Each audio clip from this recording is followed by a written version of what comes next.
You're listening to the Talking Headways Podcast Network. This is Talking Headways, a weekly podcast about sustainable transportation and urban design. I'm Jeff Wood. This week we're joined by Corrigan Salerno of Transportation for America. We discuss 3 transportation principles for a better transportation bill, how to create better reporting data for MPOs, and better bus manufacturing. Stay with us. Today's podcast is brought to you by our super wonderful, terrific, stupendous Patreon supporters. We appreciate you all keeping this show and Mondays at the Overhead Wire going. To join this merry band of city aficionados and transportation savants, go to patreon.com/theoverheadwire. $2 a month could get you some stickers and a handwritten note sent with a cool train station stamp. $10 a month gets you one of our transportation scars. And if you just want to give a single dollar a month, you'll be able to get a podcast feed with 0 outside ads or podcasts. We'll leave information in the show notes about how to do it. We've also got some bonus material up there, and we'll be posting more soon, so check it out if you haven't already. And speaking of scarves, the heavyweight knit bike scarf is back in stock, and of course, it's getting cold out, so you need one. For you, for your friends, your colleagues, or for the anti-bus activists you just want to frustrate. If you want to get one of the bus or bike scarves or the lightweight bike scarf now, visit theoverheadwire.com or support us on Patreon.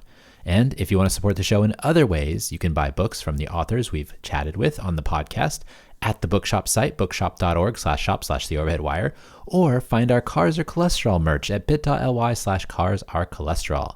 For anything else, including the Town Planning and Practice audiobook, visit theoverheadwire.com and definitely sign up for the almost 20-year-old daily newsletter at theoverheadwire.com, or you can just keep listening and enjoy the show. We appreciate that too.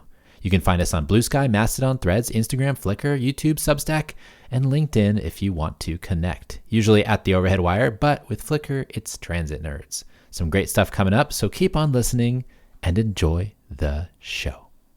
Corrigan Salerno, welcome to the Talking Headways podcast. Hey, thanks, Jeff. Yeah, thanks for being here. Before we get started, can you tell us a little bit about yourself? Yeah, so my name is Corrigan Salerno. I'm a policy manager at Transportation for America. I've been working there for about 2.5 years now on federal policy and research around the federal transportation program, its impacts, and how people get around. Awesome. And how did you get into this federal transportation policy interest? I actually got into it in a really funny way. I started my career as a research assistant for a contractor for Federal Highway Administration, working outside in McLean, Virginia. So what I was working on at the time was on autonomous vehicles and sign design and how people react to those elements of the roadway. So when I was working at Federal Highway, that meant that I was working on things like driving simulators and how people react with AVs that are simulated on the road. So meaning fake AVs, people disguised as AVs. And in that entire course of research, a lot of the time we were kind of testing things that I felt were not exactly the most pressing issues for safety. And I kind of got interested in okay, what was the policy that led us to research this rather than that? And what are the real more pressing issues on the road? And that kind of led me down this rabbit hole of the transportation advocacy world from this really weird starting point in already there. And from there, I kind of jumped off from that research role into this political advocacy and research role at Transportation for America. When you say fake AVs, did you mean those people that were driving around that shaped themselves like seats so that people Basically, yeah. So we would say that a car was autonomous. I have a lot of funny stories from that job, but yeah, we'd say cars are autonomous when we're driving around a racetrack, when in reality we're just kind of driving it with our hands low on the steering wheel and then just seeing how people react to that in different conditions with different things like, oh, you have an iPad in your car that has signals displayed before they are actually displayed on the actual traffic arm. So yeah, lots of interesting studies on that side. I'm sure. And then were you interested in cities when you were a little kid? I think I was, but I didn't know it. When I was a kid, it wasn't really, I think I was more interested in why I was stuck in traffic all the time, more than about cities. I grew up in Orange County, California. So very familiar with driving through traffic to get to any destination where cars are really the main option for you in that area, at least when I was growing up. So seeing alternatives to that when I first went to college in Washington, D.C., that really opened my eyes, I think, to this idea that cities and regions can be more connected and a lot more fun and accessible for everybody. Whether or not you have a car really kind of opened my eyes up relatively early on. Well, I wanted to talk with you about the next transportation bill a bit. Can you give folks a little bit of information who may not be familiar with like the transportation bill and how it works and like the timeframes for it? Because if you're not steeped in that world, it might be a little bit mysterious. Yeah. So if you've heard the words bipartisan infrastructure law or Infrastructure Investment and Jobs Act, we're actually talking about that bill's replacement. So the Infrastructure Investment and Jobs Act that passed in 2021, and essentially it authorized over the next 5 years around $600+ billion for transportation programs across highways, rail, transit, and in some cases active transportation. Can't forget us. And then yeah, so the bill expires on September 30th, 2026. And right now, folks are working in Congress to rewrite the bill or write its successor. And they're weighing in across different committees in Congress, either on the House side with the Transportation and Infrastructure Committee, Banking, Commerce, and Environmental Public Works in the Senate.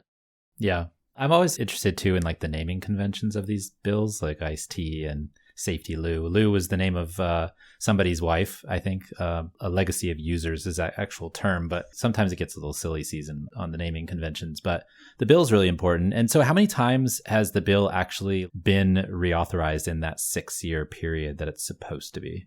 Oh, very rarely. It's only like a third of the time, or a third of the time that we've spent since the Ice-T passed in 1991 has been spent under an actual extension rather than a new authorization. So the idea that we're headed for a straight new bill come October 2026 is a little bit hopefully unrealistic considering the environment that we're in right now. But yeah, there's a high chance that we're going to see a little bit different conclusion than just a straight up new authorization. Yeah, I'd imagine so. And this is basically what T4 was built for, right? The organization was created to influence federal transportation policy, and bill renewal being one of the major levers of doing that. So you all have put together like a platform for this reauthorization. There are 3 principles and a 4th goal, modernizing. I want to get details, and I want to know why you all initially developed this and how it came together as the ideas that you wanted to put into this bill specifically. Yeah, so one of our main things that's really gotten a lot of attention and sometimes criticism, sometimes praise in our policy platform is this idea that it's time to blow up the Highway Trust Fund. When we say blow up the Highway Trust Fund, we mean literally reconsidering every element of how we do federal transportation policy. And with our full platform, it's 20 pages long on our website, we have a litany of different recommendations, yes, across our 3 principles of fix it first, safety over speed, and invest in the rest, which is our relatively new one. So we think that at its current iteration of this federal transportation program, one, we've got this Highway Trust Fund that is not really delivering on any of these goals, where we're now having still staggering amounts of people dying on our roadways, and the system is really not scaling in terms of reducing those fatalities versus how much money we're throwing into the system. Congestion isn't getting better. The state of good repair on our roadways is definitely not improving as well. Despite all of that, we have this trust fund that we're borrowing against that's already spending down and just not spending towards good outcomes. So to get around those issues, we propose entirely doing away with that system and thinking towards a replacement. We're considering things like moving to an annual appropriations basis just to give an additional level of congressional oversight. But there's other options that we should really be thinking towards in terms of actually paying for our transportation system. I mean, the gas tax hasn't been raised since like 1993. The inflation has eaten away at a lot of that value. There's all these new technologies coming on the road. There's all these new uses for transportation. So all of the, e-commerce, the delivery systems that are pretty new, to be fair. There's all this discussion about autonomous vehicles. There's discussions about aerial drones and manned or unmanned and even surface drones, right? So these vehicles that can deliver packages and things like that. So the transportation system doesn't exist in that world that the gas tax was created in, which is to fund these highways and roads that cars drive on, right? It's a totally different thing that we need to look towards the future for. Yeah, absolutely. And even considering when that gas tax was even last updated, we were at the point where we were claiming victory, saying the interstate system was completed already back then in the 90s. So to argue that that's the right vessel today, when already so much has changed since that time, in terms of even from the basic of like fuel economy of vehicles has doubled basically since then on so much of the fleet. Yeah, it's definitely time to reconsider what those dollars are doing. So your three principles, I want to go through them because I think they're really interesting. The first is fix it first, which is an idea for requiring grantees to maintain their infrastructure. But the last time somebody floated this idea, it wasn't really well received when there was a memo from Stephanie Pollock that went out. And so I'm wondering like how that gets received and also what you all mean by fix it first specifically. Yeah. So when we're talking about fix it first, we think that's something that needs to be a value enacted in the law for it to really get that full buy-in. And I think when you consider fix it first, that's one, the basics of you shouldn't be spending more money than what you actually have when you consider all of the debts that you have on your infrastructure system. So right now we've got something like over $800 billion, according to the conditions and performance report from Federal Highway, in just purely a maintenance backlog for our highways. And we're still spending significant portions of that same amount of money on expansion, hundreds of billions of dollars on expansion with these IIJA dollars when we're already so deep in the hole for maintenance. That's just a basic fact of being responsible with your money that we need to actually change our policy and practice there. But then also with Fix It First, we've got a lot of infrastructure that was built broken in the first place. Thinking about all the programs that came out of the infrastructure law, like the Reconnecting Communities pilot, that really took a step towards the right direction. How do we scale things like that as the default for all of our infrastructure dollars, like our formula dollars particularly, and making sure that those outcomes are scalable and not limited to these types of programs that really kind of revealed themselves as relatively vulnerable and really actually get it into standard practice via the law? And it's interesting because I know that, for example, the Reconnecting Communities program had a large budget initially, and then it got cut when the negotiations happened for the bill. So you had, well, I think it was like, what, 20 billion to 1 billion or something like that. But also it just kind of pales in comparison to what we spend on everything else in terms of roads. So I think that's really important. I also like the idea you all had for these appropriate funding mechanisms for what you're trying to do. So if you're trying to repair a road, maybe the feds should back you up to 80%. And if you're building a new one, you only get backed up to 50%. So the priorities are in the budget rather than the priorities are on paper. And so as we've heard a number of times over the last few years, people's priorities are in their budgets. And that's actually how things are revealed versus what they say. Yeah, absolutely. And even right now, with the way this next reauthorization is progressing, we're kind of seeing that being flipped on its head with states really pushing for even greater flexibility with those formula dollars to allow them to really not have any written down priorities. So just thinking towards new bills in the Senate and the House that would raise federal funding flexibility from 50% to 75%. That's kind of the new direction that we're going with this next reauthorization. Also, how do you get people to care about climate change, the common natural disaster, as it were? How can we get people to like kind of refocus on that since all of the stuff that's going on in DC right now, the capital, I should say, not in the city, but about, getting rid of the endangerment finding and EPA wiping out the basis for us fighting climate change in their wording? I wish I had a better answer for a question like this because it would make my job a lot easier. But I think we're all in many ways throwing what we can against the wall and kind of seeing what sticks. And sometimes I think the right audience that needs to be convinced right now might not actually be Congress, but just actual everyday people more so, and actually communicating the values and the actual value add of these kind of technologies. And then also the policy that we're trying to enact, like making transit more accessible for people is just one, cheaper for them, but also is just a huge boon for their quality of life. And that in and of itself, I think, is more of a winning argument than just simply trying to convince people on the merits of, oh, climate is real and it is an issue. For the people have really kind of perpetually tuned that issue out. Yeah. And I feel like there are ways to like have discussions that actually do impact everybody, especially when you're talking about resilience from the standpoint of like not building a highway in a flood zone, right? Like those types of things seem common sense, but it's hard to have that discussion when some folks don't want to hear it, even if there are lots of other folks who understand the weight of what's actually at stake.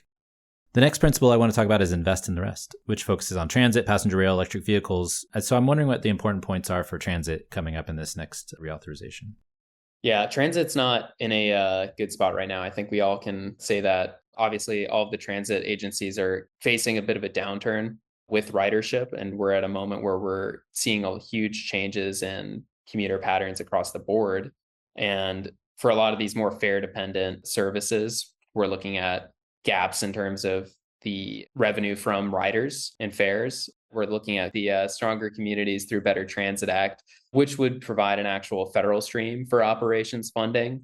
But even beyond that, we're looking at kind of the more basic things that are kind of common sense with our existing transit dollars and our reauthorization platform. So thinking about how there's so many different little streams of transit funding through things like the Department of Veterans Affairs, Department of Labor, HHS, and all of these things that come together but don't scale up together at all. We're thinking of ways of actually merge those funding streams in reauthorization so that it actually goes to one transit agency that can, as a whole, deliver much better service thanks to all these different streams coming to it. Yeah, we had Ross Peterson on maybe a month ago or so talking about non-emergency medical transportation. And there's a ton of money in Medicare for transportation policy, specifically to get patients to the hospital because there's such a value in people getting to their appointments and not wasting doctors' times or other people can get in when they need to.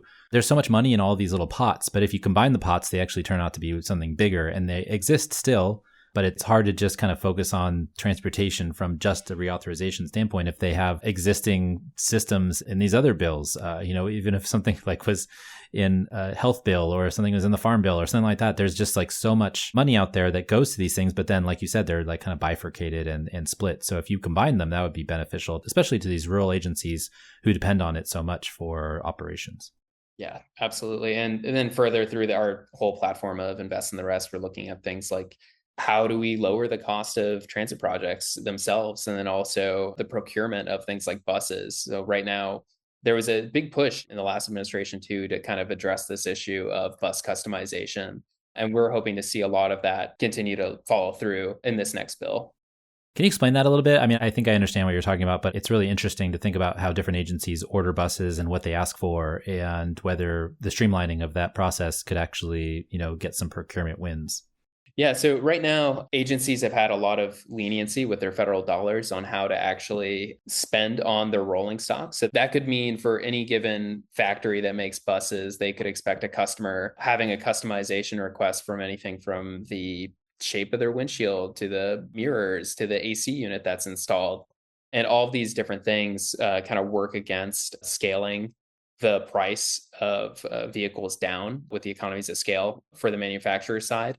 Meanwhile, FTA would be willing to cover the entire cost of that or the majority of that cost of extra customization. So putting caps on that, or at least creating some forms of standards about what we want out of a bus. Because when it comes to riders, I think most people are fine with the bus being there. And more buses better than buses with a specific charger or specific aesthetic appearance. And kind of making sure that those are the main priorities with the federal dollars is one of the goals that we're trying to push for in this reauthorization. Some of the other things like creating a project delivery team at the FTA for major capital projects is really interesting, especially since there's a few capital projects at a time around the country that are happening. It would be good to pool that expertise. We had Colin Parent on a couple of weeks ago to talk about California and ways that Caltrans could actually do some of that for the state, even just because there's a need to kind of pool resources when they're talking about some of these projects. I also really appreciate some of the stuff that like Cal ITP is doing, which is basically creating a standard for like payment systems where you can get on the purchasing for that system if you live in another state or if you operate in another state. And so you have this economy of scale where if you're a small agency that has like your CEO is the bus driver, you still can operate with Apple Pay or something along those lines. So it's really interesting to think about those systems where it scales to the whole country so that, these smaller agencies can get in on the benefits as well. Yeah, and going back to the FAST Act, that we've had federal clearinghouses for a lot of these purchases. And I think a lot of what we're proposing here is just do more of that, scale that up, make sure that the things that have worked actually have a chance to kind of get in through these scaled systems. You all have a section on electric vehicles as well and suggest a fuel tax that works for both electric and gas vehicles. I'm wondering how you deal with the fact that so many people charge vehicles at home. And also, like New Zealand has weight taxes and they're going to have a road user charge. Japan has taxes on engine size. What's stopping us from being a little bit more ambitious in like the types of ways that we gather funding from these new types of vehicles along with the old ones? Yeah, so I think the weight of inertia just around the gas tax right now is just so huge, and changing it is one, just so difficult with the different proposals we all see to replace the gas tax, from the VMT proposals that we've seen in the past. And then also recently, we've seen out of the House these EV registration fees, which are like double what gas cars pay. Really, our principles and proposal here around electric vehicles is really driven by the idea that we should have something more fair at the very least. And ways that that could be done would require us maybe thinking a little bit outside of the box. Like, what is stopping us from an actual technological standpoint from charging vehicles for the electricity drawn based on what the car reports, maybe, for instance? Yeah, I think it's interesting to think about how that might work, especially from like privacy perspectives and all that, because I know that that's one of the major sticking points, at least in the rhetoric. I don't know if it's actually a sticking point for a lot of people, but it's maybe a way to push back against changing the status quo. There's also this discussion about cars generally, about safety. The electric vehicles are so much heavier. We also have this problem where we have safety issues for people outside of vehicles as well. And so that's another issue that I think might be a big focus of this next bill, is like general safety, and it might actually get the attention of the Republican side as well, because it is such a big issue and there are so many traffic deaths, and we are kind of not the norm when it comes to these statistics around the world. No, definitely. On the EV front, I think EVs tend to get like this bad rap for safety, but like any safety improvement that you make on our roadway itself is a safety improvement for all types of vehicles. So the idea that like EVs and their weight is this immense issue, I think really turns into more of a talking point just against EVs for the sake of them being against EVs, because we have plenty of people being hit by large and heavy normal combustion engine vehicles every day. And that still gets a lot less attention from certain voices, I'd say. So how do we focus on the folks outside of vehicles, the bikers, the walkers? Obviously, there's street design, there's the vehicle sizes, there's the visibility. What are some of the things that need to be tackled? Yeah, I think you hit the nail on the head there in terms of like street design itself is like a huge component of tackling this crisis that we're in right now, but also just actually making sure that people have more options to just simply drive less. I also found things like Wes Marshall's book really interesting in talking about safety, because of all these rules and regulations that were created and the standards that were created before anybody knew where they actually came from. And so they were like, oh yeah, the 85% rule, that's a good idea. Let's do that. And it turns out that that's actually not a great safety rule or regulation. And so, figuring out whether we should do research on a lot of these rules and why they exist to see if they actually make sense or not. It shouldn't be just some random like car dealer in the 1930s that decided that we should measure vehicle deaths by passenger miles to figure out the ways that we should go forward. Yeah, no, and that's exactly the kind of thing that really got me into this whole world of advocacy, specifically just because doing research on the Federal Highway Administration's MUTCD, we were concerned about things like sign design and how thick an arrow in a sign was, rather than really validating some of those underlying principles, like whether or not you achieve a warrant for a pedestrian signal based on how many injuries occurred at the actual site. Yeah. Also, there's this discussion about robotaxis, autonomous vehicles, and I think the big thing for me is them running around wild but empty. That's a frustrating thing for me, specifically here in San Francisco. I don't drive a car often, but when I do, I find sometimes it's very frustrating when there's a robotaxi trying to cut across two yellow lines against traffic on a major road, and they're sitting there, just making you miss like 10 light cycles.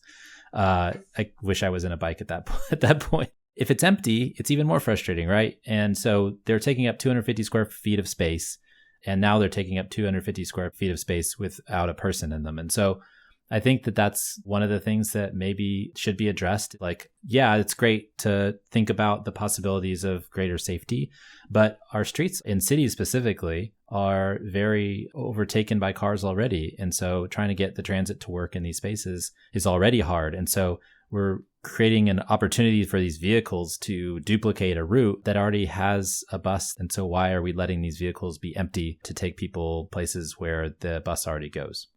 Yeah, and our policy platform itself addresses this too. We're talking about coming up with a zero occupancy fee for vehicles that are driving without people in them, for instance. Like, that's one of the main parts of our AV policy at T4A. So finally, you all talk about how to modernize the program overall, which is what initially caught my eye. The way we measure success is broken and very car oriented. Even just in that last example, we've created a dependent society that requires cars to participate in most places. Do we actually know what goals, aside from filtering money to the states, we have in creating these transportation bills? Do we have any goals? So we technically do have federal goals just in statute, but whether or not we actually hit those goals, I think, is a question. I'm going to find the actual statute for this. Yeah, in section 150 of chapter 23 of US Code, there's a whole list of national goals for safety, infrastructure condition, congestion reduction, reliability, freight movement, environmental sustainability, and then also reduced project delivery delays. But yeah, the program itself has really been very good at filtering money to projects at the very least. And state DOTs. And state DOTs, yeah. So what are the ways we can kind of counteract that? What do you mean by modernization? Like, what should we be doing to make it so that we actually have goals that we're following and that we're bringing everything up to the 21st century and not the 19th? Yeah, so one of the main things that we think needs to be addressed is the underlying performance measures for selecting projects or really the performance criteria that underlie a lot of the justifications for projects that really were born out of things like decisions made about transportation demand models, what they're outputting for the year 2050, and then assuming that that's correct in terms of how many cars are going to be driving on a specific stretch of land in a specific duration of time, usually only peak hours. That right now is the main deciding factor about where all of our public dollars are going. So we've been looking at National Transit Database information about existing capital expenditure and seeing how scaling that up would deliver additional rolling stock and how much that might cost to actually deliver that. But that's been a lot of our work recently. Yeah. Pulling everything together from that perspective, that's really interesting to think about where the money comes from and then how you kind of categorize it. Like, how does this all work from a technological perspective? Like, are you sitting there with big databases and like cross-referencing, or are you going into them individually? When I used to do a lot of mapping and cartography and stuff before, it was a lot of like database work and parcel data sets that we're trying to pull together, like the certain parcels have this characteristic and they are near transit in this way and they're a half mile from this, and we crack them open and figure out what the percentage of population is in this section and those type of things, so you can make them more readable and manageable for folks. Trying to like take all this really complex stuff and sit in the corner and process it and then make it into something that was really easy to understand. Yeah, so like some of our previous projects that we worked on, I think Beth might have talked about it a while back on the podcast, just about our report on how the infrastructure law was being spent and then the actual climate impact of that. That was pretty similar, I'd say, like in terms of us going through project by project and then using AI, using large language models to help categorize individual projects and determine what the actual category of spending that might be, and then combining that with some other models that kind of account for the greenhouse gas impact of individual project types based on how much is invested in it. We checked that out for the impact of the existing first 2-3 years of infrastructure law spending. What are you finding? States, of course, are spending a lot of money still on highway expansion, and a lot of funding in the law itself was not spent down quite yet. Mm-hmm. And of the federal rail dollars, for instance, we had barely spent even like 5% of it at the time of analysis, despite being like 40-50% of the way through the actual authorization. So some things really just take time. The good stuff tends to take time. It kind of really revealed itself in that. And the bad stuff was very quick to be obligated, I think, in this analysis. And we found that the good stuff that we really tend to love is the exact kind of projects that have really been targeted by the Trump administration now in terms of what grants are being frozen and what grants are not really having any of their funding outlaid at this stage now. What kind of information would you want to see easier access to? Like, what would make your life easier from this perspective? Like, what if the Fed set up something inside that allowed you to like pull information easier? Is there something like that that exists? Yeah, one of our one asks that's kind of relatively subtle, even in our full reauthorization proposal, is just simply put the STIPs in a tabular format. So that whenever just general members of the public want to see, okay, what is my tax dollar actually going to in terms of public spending, and like how much is going to this, how much is going to that, just simply having a list of our projects in a region divided in an actual spreadsheet with some level of default categorization and actual real descriptions of what's being done on the project. So, okay, is this a shoulder widening or is this an actual new lane based on the physical characteristics of this infrastructure that you're describing here? Like that would be incredibly useful to have more real project data on the STIP, or at least some resources linking from there. If that became a federal requirement, it would definitely make our lives easier. What could you do with that? You could do cross references between what a state DOT is saying and what they're actually doing. For one, a lot of state DOTs, and I'm thinking of California, and obviously the really famous, crazy example is from 2023 with Jeannie Ward-Waller blowing the whistle on expansions in the state when it was supposed to be limited to repair dollars. Having the actual physical infrastructure work reported on the STIP would be super helpful to, one, determine how many lane miles is the state adding per year based on the STIP? How many miles of bike lanes are we adding? Is there any new dedicated transit right-of-way that's kind of being slept on maybe in certain states, like thanks to complete streets policies? Those sort of things would make it really helpful to kind of put a spotlight on what's going on in states in reality versus what I think really tends to get spotlighted more like in terms of flashier announcements for one type of big specific project rather than kind of the default policy outcomes that just kind of find themselves on the STIP. I find that really interesting. I put out a thing on Blue Sky last night asking if there's any like big project that we're really proud of recently. My example is like the finishing of the interstate highway system. Whether it was good or bad is one thing, but the United States, we were proud of finishing the interstate highway system.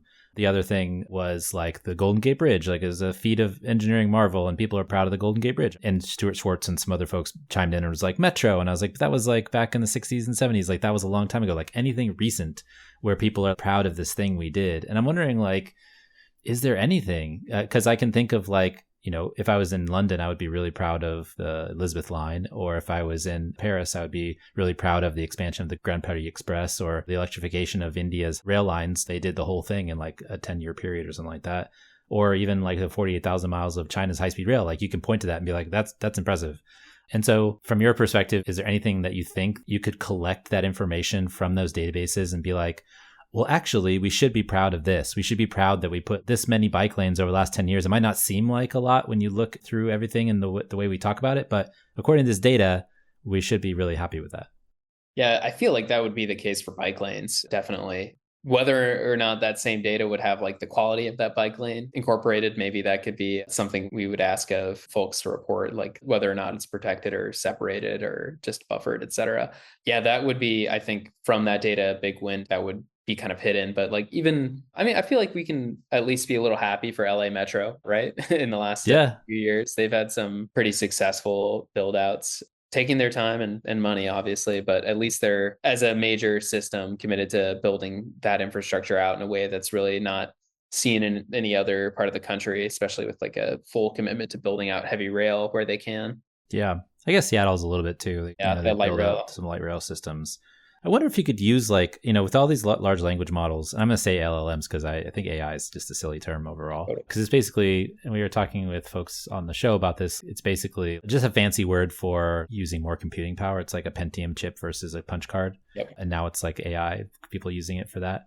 But the large language model, I feel like, if we could get the data from all of these silly Waymo cars driving around and all the LiDAR that they have probably stored up in their systems, I imagine that there's a way to like tease out on all these streets. If you could like write a program, there might actually be a way to like see, we have this percentage of protected bikeways, or we have this percentage of sharrows, and we have this percentage of this. There's probably a way to do it, although it might take a little bit of sitting down and writing the program. But after you did it, there might be a way to pull it out. Yeah. And tying back to some of our reauthorization ideas, that's exactly the kind of thing that should be transparent to the public and to different levels of government. That general operations data that would be helpful for everybody to kind of know if we're going to be conducting massive scans of our streetscapes. I mean, that's a huge boon for the public if we actually could use that towards analysis, like you're saying. In the bill, do you think there'll be anything about, and I don't know because of the way the EPA is acting right now, but like particulate matter or air quality or anything that actually measures health impacts, asthma, respiratory illnesses? Now we're talking about dementia. Like, do you think there's going to ever be like a measurement of that for like the highway system where they start to talk about the brake dust and they start to talk about the exhausts and they start to talk about that impact on communities where it's actually like in the bill and they're trying to create a goal to reduce it. So we technically have that in the congestion mitigation and air quality program, but CMAQ. Yeah, CMAQ. Even then, we're at kind of like this back foot position, I think, in this reauthorization in terms of that program itself could be up for consolidation, you could say, with other programs in terms of the federal formula funding pots. So in this reauthorization, maybe not, but maybe in the future, right? Yeah, maybe in the future, hopefully one day actually we'll think go about back to actually caring about health outcomes. Yeah. All of this seems like a really big philosophy discussion. We had Carol Martins on the show recently, and we talked about his book, Transport Justice. And two of the things I took out of that were like the philosophy discussion, like Dworkin's Desert Island thesis or Rawls's Veil of Ignorance, like these philosophers thinking about what justice actually is or what equity actually is. The idea I took from that is like, how would you design a transportation system where if you had to design a system on this island, but you didn't know on the other side whether you're going to be a rich person or a poor person, how would you design the system? And usually people would design it so that everybody had access, right? And so I'm finding that an interesting kind of framing for discussing this, or at least Carol's transportation sufficiency idea. And even recently, he came up with a really interesting metric, or at least questions for, measuring success of transportation. We might not like some of the outcomes of some of the expansion of highways and things like that, but he said that you can actually figure out how to measure success. So I'm wondering, like, just thinking about the philosophy of our transportation bill, thinking about what we should get out of the other side. And it's not just distributing to states, but maybe it should be more than that. Maybe it should be trying to figure out this access question that you all talk about in the document. Maybe it's thinking less about level of service and the value of time measurements and thinking about the philosophy of it. And I know that's kind of hippy dippy San Francisco talk to a lot of people, but I do think that there's some value in that. Yeah, I agreed in principle for sure. Having that kind of baseline system is just something we really don't have, like from that multimodal transportation perspective right now. And that's why it would be such a game changer, I think, to have that be built into our actual performance measures and driving factors for project selection in the United States, because for so many users of our system, transit, walking, and biking just simply is not an option in terms of what's practical to get them to where they need to go. And that lack of access just kind of drives or helps to drive some of the kind of worst outcomes in the American political and economic system, where so many people end up disenfranchised. How are we dealing with local deliveries, Amazon deliveries, people on bicycles delivering food, DoorDash, Uber Eats, those types of things? There's a spectrum. And we talked with Ryan Russo about this, the head of NACTO, recently, about slowing down a street. You can allow all this other stuff to happen. But from the federal perspective, do they get involved? Are they going to get involved in this freight discussion? I mean, there's all these discussions about warehousing, where the warehouses are located. The Inland Empire, obviously, Southern California has been beset with warehousing and the truck traffic that goes with it. It's not new. Freight is not new, but the way that we're using it is kind of new. The way that some of these companies are setting up some of their warehouses in cities, where the industrial land has been declining in value for a long time, but now it pops back up because Amazon wants a warehouse. And so there's demand there for just-in-time delivery. So I find that interesting and want to kind of get your take on where that is at the federal level. Yeah, freight continues to really drive, I think, a lot of conversations around highway expansion specifically. It's usually the go-to new excuse, I think, more so even when you have people who are kind of convinced that highway expansion might not necessarily solve personal vehicle congestion, but it's a really big, important thing for freight. I think that argument kind of gets around the fact that, one, the environment for freight might be changing a lot in the next 10 years in terms of we're actually seeing legitimate automation use cases around highways, for instance, for freight. But then also, are these freight vehicles kind of getting a great deal on our existing transportation system without really paying into it? And is there more efficient uses in terms of both, one, a public dollar perspective, and then also carbon and electricity and energy used to transport all these things? Maybe we need to be thinking more towards taking new revenue from freight and actually dedicating it to more efficient modes, like e-cargo type solutions and other more freight rail oriented transportation, if we can.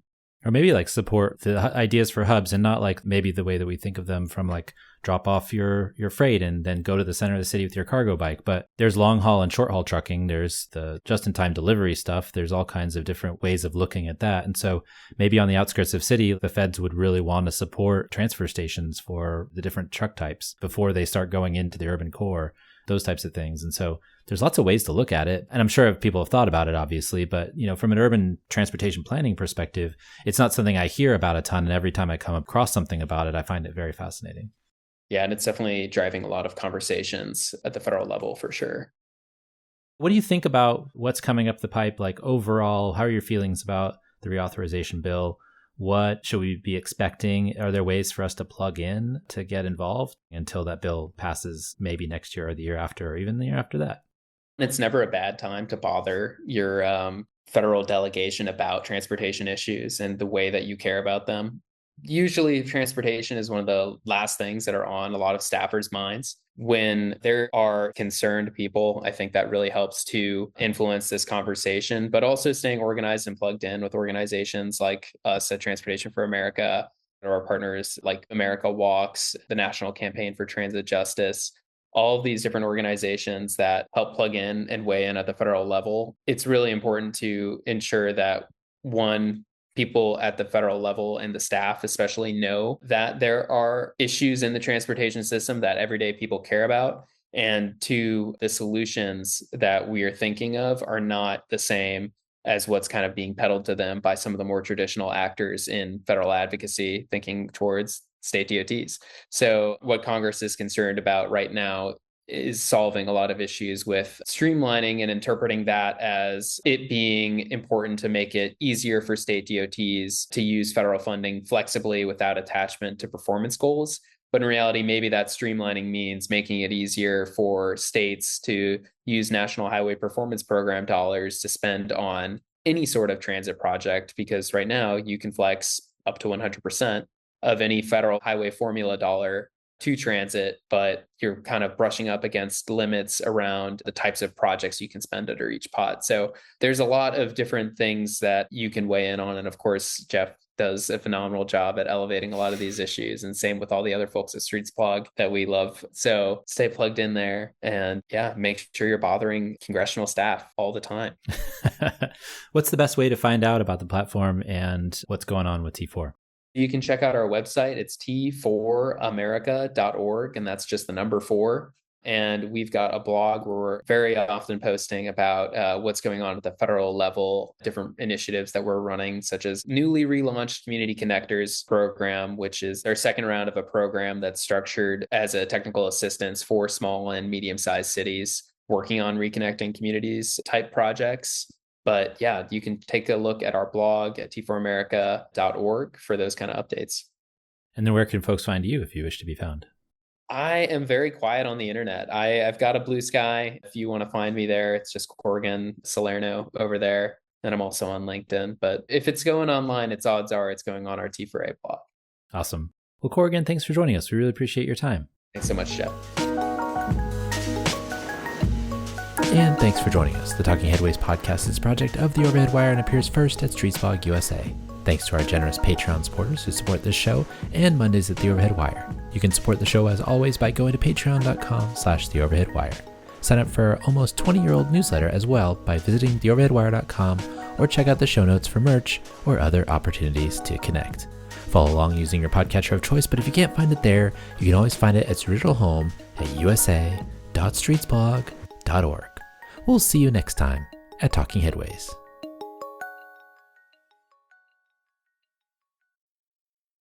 Hey everybody, thanks for listening this far past the credits. If you're here, I just want to say thank you to all of our generous Patreon supporters, especially those in our $10 Dallas tier and above. I just want to share their names, first names only, of course. But I figured this is long overdue that I let folks know that their support is much appreciative. Obviously, all the tiers are very appreciative, but this group has gone above and beyond over the years, and I really appreciate that. Andrew, Ben, Derek, Gabrielle, Glenn, Greg, James, Jeremy, Jim, Joseph, Catherine, Mao, Marcus, Matthew, Mike, Nicholas, Oliver, Steve, Abraham, Abby, Ed, and Matthew. We really appreciate you. and just can't say enough about how much the support from you all and everybody else on Patreon has really helped us out. So I just wanted to say a quick thank you to everybody. And yeah, so we'll see you next time.